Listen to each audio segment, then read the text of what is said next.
હલે આ ખુરશી આમ મૂકી દે. કા તને મહેમાન જોવા આવે છે, જો કાંઈ આગુડી નો છો ને તો મારી મારીને પાડી દઈશ. હાલ.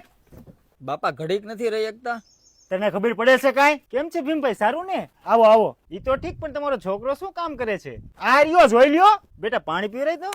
અરે મહેમાન, પણ આ પાણી બાટલા હું ભેગા લઈને આવ્યા? એકચ્યુઅલી અમે બિસ્લેરી સિવાય પાણી પીતા જ નથી. આ તમારા કુવાનું પાણી અમને મોડું લાગે. તમે તો બહુ હુવાળા. હે અંકલ, તમારો છોકરો કેટલું ભણેલો છે? અરે એમાં ભણવાનું શું હોય? હાથ પેઢી ખાય તો ખૂટે એમ નથી. અને 2 વીઘા જમીન છે, બીજું શું જોઈએ તમારે? હે? તો ભીમભાઈ પાકું જ તે. મારી દીકરી તમારા છોકરાની જ વહુ બનશે. અને આમ જો મારી છોકરી એકદમ સીધી ગા જેવી છે, એનું ધ્યાન તમારે રાખવું પડશે હો. કાંઈ ઉપાધિ કરતા નહીં, બરોબર? હાલો. આ ઉભા રહ્યો મહેમાન. કાં શું થયું વળી? આ હું હાડી બાડી મોકલાવાના છે? આલ્યો આ લેતા જાઓ. પણ આ રજકાને અમારે શું કરવો છે? તમારી છોકરી હાટું. અરે આની આરે કઈ દીકરી દેવાય? આ તો ગાંડા છે હાવ. ઘડીક મૂંગો નતો રહી શકતો. આ ચોથી વાર છે. હવે તો બડા લીલા જ પણ આવવા પડશે. હાલ નીકળ.